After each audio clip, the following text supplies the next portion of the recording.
It's your Locked On Flyers podcast for Monday, October 31st. Your daily dose of Flyers news, analysis, and high quality content that thinks the Flyers maybe got spooked a little bit for Halloween. Oh, I see what you did. Yeah, I'm trying here. All right, let's get the show going.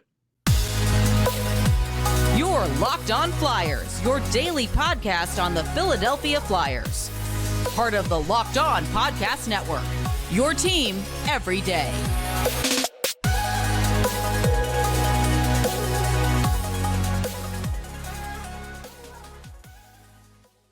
Hello, I am Rachel Donner. You can find me on Twitter at rmiriam. I'm here, as always, with Russ Cohen, who's on Twitter at Sportsology.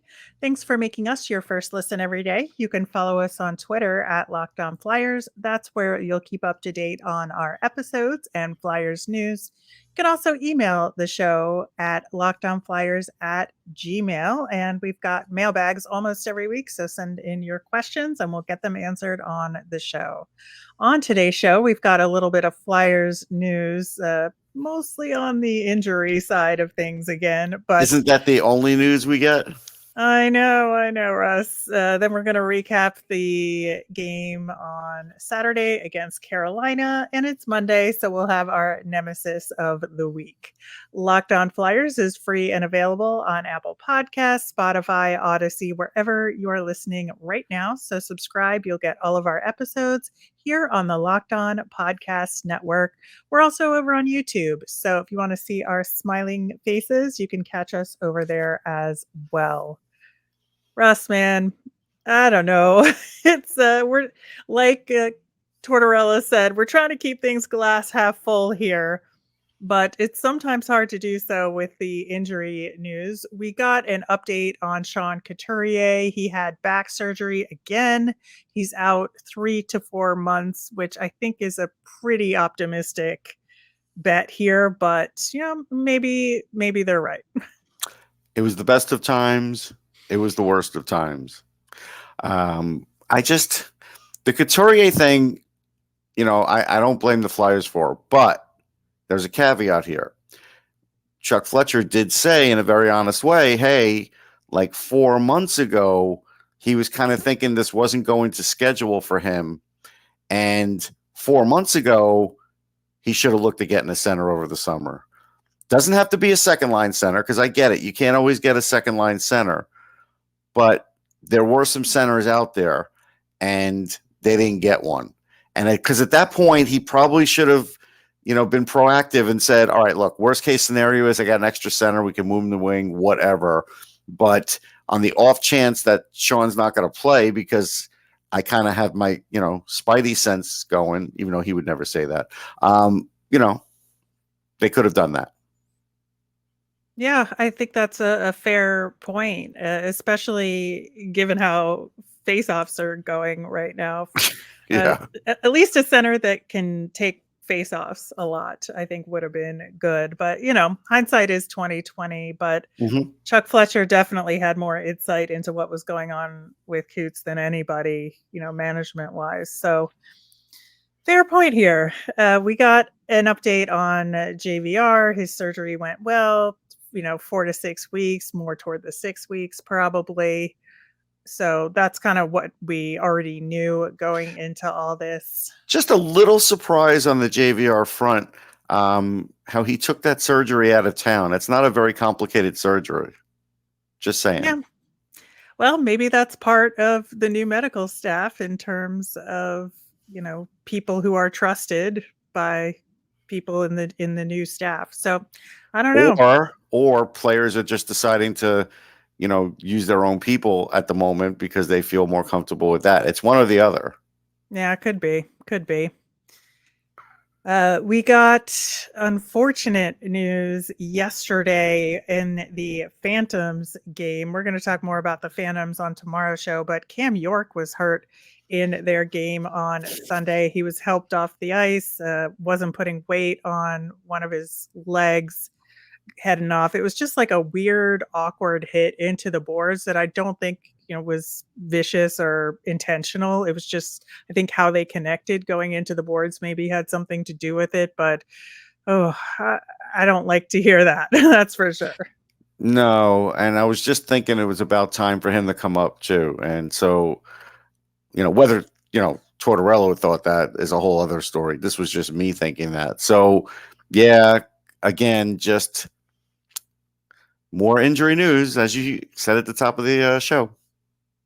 Well, I wanted to end this little segment on a high note, and it was very, very good to hear that the reason why Tanner Laczynski was out was a baby and not something terrible that happened. So, yes, that was very nice to hear.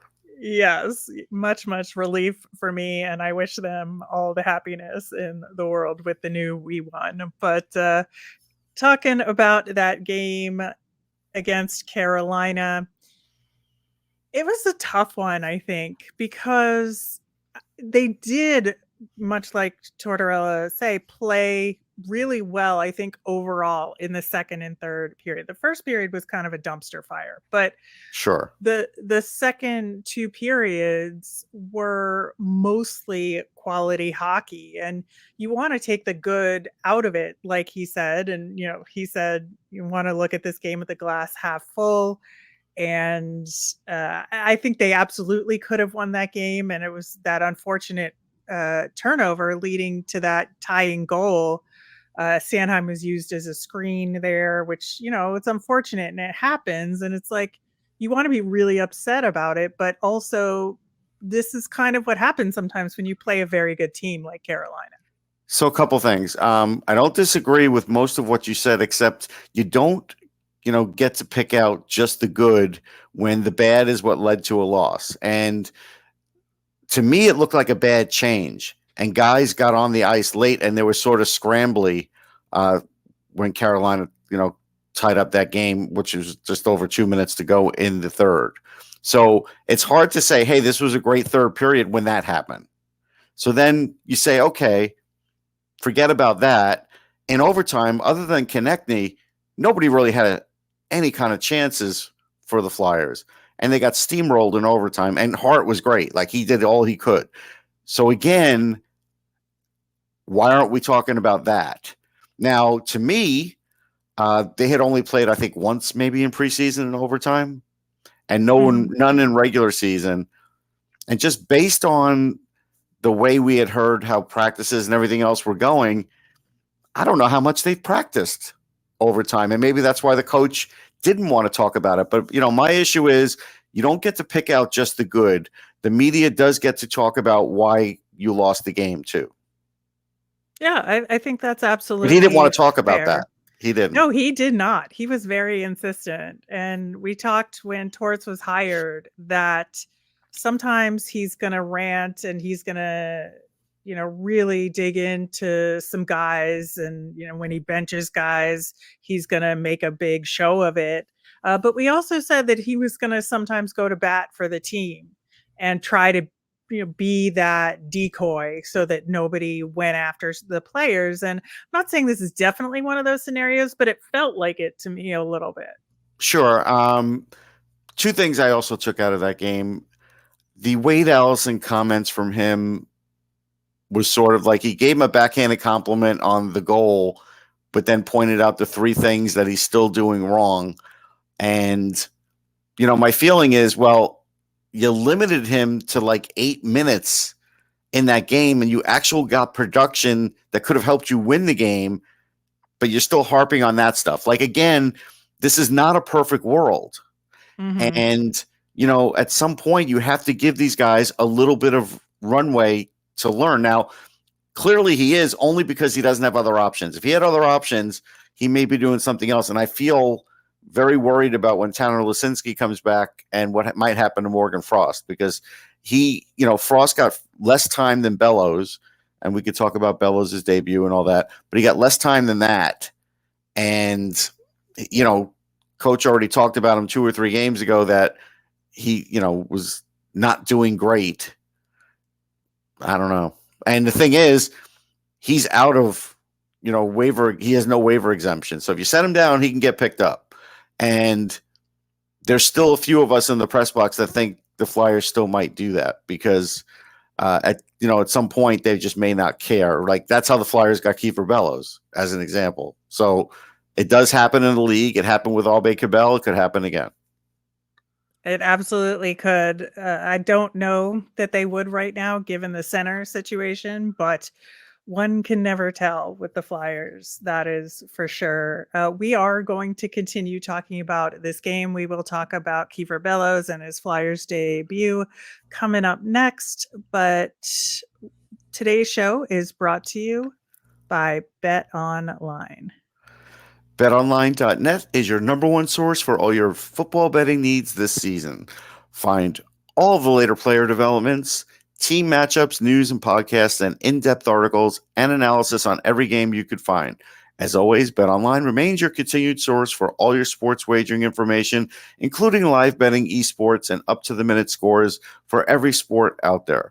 It's the fastest and easiest way to check in on all your favorite sports and events, including the World Series, MMA, boxing, and golf. Head to the website today or use your mobile device to learn more about the trends in action. Bet online, where the game starts. This season is in full swing, and so is Locked On's Game to Game.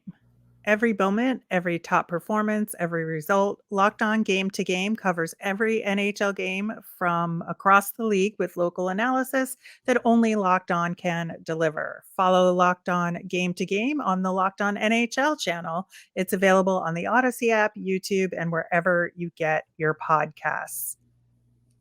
Russ, I want to continue where we left off with Wade Allison getting critiqued, Morgan Frost getting critiqued. And I think there were some really good performances in that game that got overlooked just because I think there was so much focus on the negative with losing in overtime. So I want to make sure we cover that. And Owen Tippett was one of those guys. 3 really solid shots on goals. He got that goal. Really good defensive play on a Canes breakaway. And I think he's slowly but steadily getting there. Yeah, there's no question he's playing with a little more confidence. The defensive play was impressive. The goal was good. He went 5-hole and he moved in. He got a little closer with that, which was good. So those were good signs. Early on, he didn't have some good times on the power play, but he did the whole team. Like the whole team looked kind of lousy on it. So, but it did get better for him, and he did have a good game, and hopefully he could build on that. Yeah, I think so too. I also want to talk about Kieffer Bellows in his Flyers debut. I thought he was fine, just under 12 minutes of ice time, which was, I think, a little more than some of the other guys that maybe should have gotten some time, but I think they just wanted to look at him, to be honest. Well, I think it was also because, in some of the scrums, he was very physical like he is, and, he does a fair amount of junk talk, and so I think they like that. He was on the ice for 1 goal. That's fine. It happens. But I did see good decisions. I saw some good skating by him. Again, he's not a sniper. Let's not call him a sniper. But he is a guy that could score some goals with a really good shot. And I think if he gets some runway here, like I had said with other guys, you play him 4 or 5 games, you might start scoring. If you play him 2 or 3 and you're not seeing anything and you say, well, I gave him a chance, then, you're probably not going to get what you hope to get.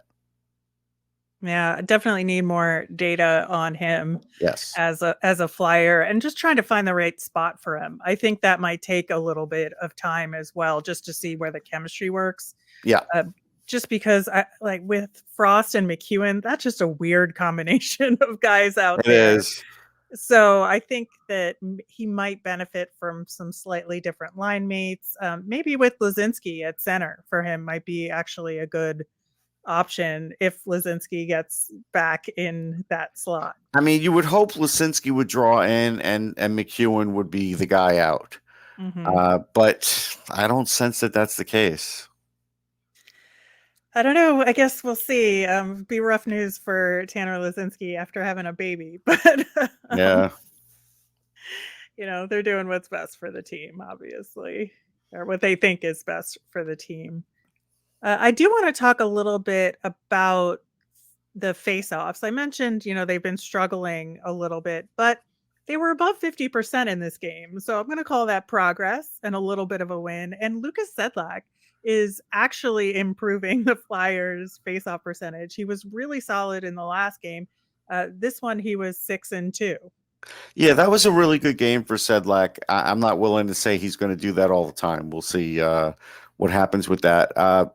Hayes was good on faceoffs that game, but he was above 50% for the first time. Yeah, but still the other parts of his game, I know he's got a lot of points, but we're all looking at the other things that a center is supposed to do, and he's not doing great with that. So I don't know what to say about that, but right now he has points, so that part doesn't really matter, I guess. But Anisimov skated with the team, and there's a belief that the 50th contract will go to him. When I think they're already at 50. They would have to offload somebody because of Bellows. Yeah, that's right. Because with Bellows, so maybe at that point, what we talked about with Morgan Frost, maybe that's what happens to get Anisimov in there. But there's a belief that Anisimov will get in there because he's a veteran center. Like it or not, we'll see.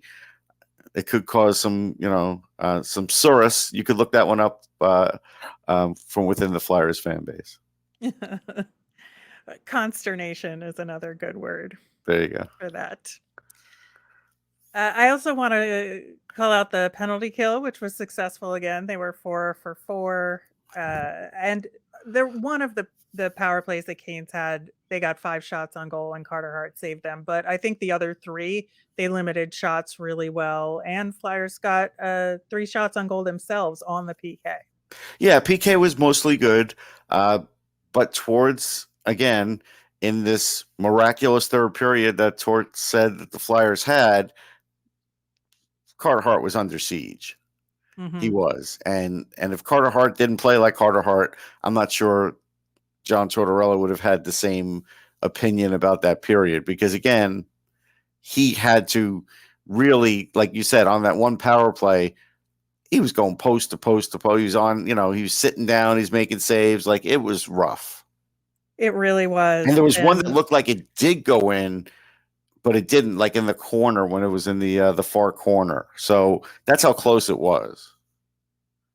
Yeah, I think both goaltenders actually had some pretty incredible saves in this one. I think Ranta was a huge factor in why the Canes ultimately won the game. I think that there were periods where the Flyers had a lot of pressure and Ranta saved them, a couple breakaways and situations like that. So I felt like it was a pretty even goaltending match in this one. Yeah, it was. I think you're right. I also want to talk about maybe somebody who we've been criticizing a little bit, but I thought took a step forward, and that's Tony DeAngelo. He took more shots than he had in this game, and I think, that's something we had talked about. Now, he didn't score in this one, but I think that he just felt more offensively focused to me than he had. Yeah, the offensive part was better, although the first couple power plays, he still wasn't shooting enough, and then all of a sudden he did start shooting. So you're right about that. But the penalty he took was bad because that was another one of those after the whistle stuff, and refs are starting to get tired of that with him. And so he's going to, at some point, become like a marked guy for that and get in the box more often than not just for nonsense. So he needs to cut that out. Yeah, I think so too. It was a little bit dicey and questionable to me, one of the calls, but if he's going to be marked like that, he's got to just take that into consideration and cut it out and skate away, which I know is hard for him, but sometimes, when you have a reputation, that's what you got to do. It's true. Penalty kill was not great. I think, I'm sorry, the power play. Yeah, power I was going to say. Not, yeah. The penalty kill was fine. It's the power play that was not great. And I 1 for 6, which is not stellar. I think, being able to it stinks. No, it stinks. Yeah. Well, I was trying to be delicate about it, but there probably shouldn't be, honestly. No, because it really did take him a while for DeAngelo to start shooting, but it's not all his fault. Like there's the way. It was crazy how they could never really get set on the first couple of power plays. Like they just never got set. They just weren't like in position. And the other thing is they never seem to rotate. Like Tippett stays on that one side. He never rotates to the other side. Once in a while, I feel like halfway through, if things aren't working, you should rotate. And they just seem to have a refusal to do that too. Yeah, it helps with the cycling and puck Yes. movement when you do that. Yeah. So I think that's a really good thought and in a way that they could improve the power play. But yeah, I think all in all, this was a winnable game that they did not win, but there were some good things about it and good takeaways. So I want to just take that going into this upcoming week, which we will probably be talking about a little bit in the I wish we had an segment. overlay for like moral victory and we could have like, fireworks and stuff, because that's what we're talking about here. Yeah, we are. But again, that was kind of the mantra of this season going into it. We're going That's to true. probably lose a bunch of games, but we're going to try and see what good comes out of them and look for progression. And I think this is a prime example of one of those games that we talked about preseason. That's fair. All right, we'll be back to name our nemesis of the week coming up next. If you are newer to Locked On Flyers, each and every Monday, we look at the week upcoming and say, what is our nemesis? What's bothering us the most? What's scaring us the most about the upcoming week? I think, it being Halloween, things that are scary is very appropriate. And last week, when we named a nemesis, I talked about keeping the energy up for the long haul because there was a lot of heavy, scrums along the boards. There was the blocking shots. And, what is the durability of this team and can they keep this up for an 82 game season? And so there was some concern around that. For me this week, it is this huge back-to-back against the Rangers and the Toronto Maple Leafs. It has been looming on the schedule. And I think, especially given the injuries, it's even bigger of a threat than it was. Yeah, I think they may go hard back to back. I honestly have that feeling. Yeah, it's very, very possible that they do that. I think Toronto's in a little bit of a scramble mode. Last night, they switched up their lines.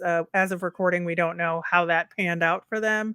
But we'll obviously be talking about that more as we approach that game. But I think that the Rangers are in pretty good position right now. Of course, although they're at Mullet Arena, who knows what's happening with them? Well, yeah, we'll see what happens there. But I still think that these two games are just a huge benchmark for the Flyers and in trying to establish their identity for the season. Can they go on the road back to back and find some success? Can they figure out the power play? All of these things I think are huge questions, and who will slot in based on all of the various pieces and parts are kind of an unknown. And against opponents like that, you really have to optimize your lineup. No question. All right. So mine, sit back. This is going to take a minute, but for all of the cosplayers and people who love Halloween, when you're taking online pictures or you're at a rink, show something. Well, at the rink, it's harder, but show us some context as to who you're trying to dress up as, because I have to tell you, most of the time people are not putting like, hey, it's me, the Joker, or the Joker's picture behind them, or you get the idea. Like I'm seeing all kinds of different costumes and no context. And I got to tell you, people, we can't guess every one of them. Some of them are bad so that we can't guess them because they're bad. And some of them are great, but we just don't know what it is that you dressed up as because we're not into the same thing. So help us out here. Like it's a very simple thing. Well, Russ, it's very interesting that you say that because I may have mentioned this on the show, but very recently I attended New York Comic Con, and there are a lot of people that dress up in cosplay for that, similar to Halloween. And there was a costume that I saw a bunch of times on various different people around. And I was just like, what is this costume? So because I had that thought, I went up to somebody in that costume and I said, "Hey, what is that?" And they told me it was a Pokemon thing. And I was like, "Oh, I don't really know Pokemon that well. That's Right. why I didn't know it." And now I know what your costume is, and I walked away happy. So Right, maybe but all on you have to do is Instagram, ask. yeah, well, but you can't on Instagram. So on Instagram, it's ruined if you Comment ask. and say why. No, it ruins it at that point. You know that person's getting mad if you're asking because they spent a long time on it. I get it. Most of them look really I good, don't but think they would be mad. no, all right. No, I So really if I put don't. what the hell is that, you don't think they would get mad? No, I have also Googled things. I've just described what the costume is in words, and sometimes a picture of it pops up, and then I know. Okay, But I think, yeah, there are ways to find these things out without being insulting. And okay. I've been around a lot of cosplayers, and almost nobody minds when you ask. So, No, cosplayers are really good about it. I've covered a lot of Comic Con, so I get it. The Instagram crowd, I'm not sure. We'll see. yeah. Well, Provorov and Drake had some good costumes. They did Men in Black together, which was really funny. But I love them every Halloween. They do really good stuff. But They do. you know who else had a really good costume for Halloween, Russ?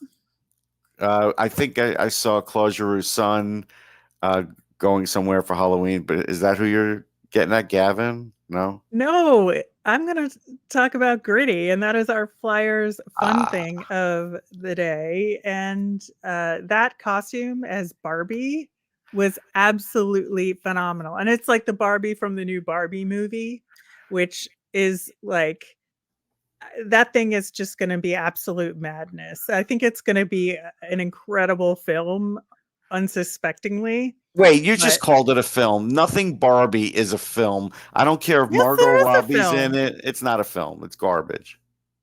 You haven't seen it, It Russ. doesn't matter. Is it going to win? Is it going to win an Academy Award? Those are films. Some films are not meant to win awards. If you want to call it a movie, call it a movie. I That's don't what I'm going to care. call it, a movie. Okay. But yeah, Gritty did a You're good job. being No, a curmudgeon today. no, but I'm just saying, Barbie and Ken is like the most basic of basic things that could ever be done for a movie, and I have a feeling it will run 45 minutes too long for me, simply because they're going to run out of content for that. Well, Russ, I would like to point out they made an emoji movie. So there's always That's something true. a little more Did you see it? I perplexing. didn't see it. Did not see it, but I'm not going to panic. I I'm not rest my going to case. panic I because rest I my did not see case. it. That's it. Done here. All My right. work's done. Well, our work is done here as well for Locked On Flyers. Thanks so much for listening. We'll be back again tomorrow with a full preview of Flyers versus New York Rangers, and we'll have our weekly Phantoms check in. Hopefully, we'll have an update on Cam York for that one. As a reminder, we always want to hear from you. Send in your mailbag questions via Twitter at Locked On Flyers, or you can email us at lockedonflyers@gmail.com. I'm Rachel. I'm on Twitter at rmiriam. That's RMIRIAM. I'm Russ. I'm at Sportsology, SPORTSOLOGY. Thanks for making Locked On Flyers your first listen. For your next listen, check out the Locked On Sports Today podcast. It's the biggest stories of the day, plus instant reactions, big game recaps, and the take of the day. It's available on Odyssey, YouTube, and wherever you get your podcasts. Have a great day, everyone.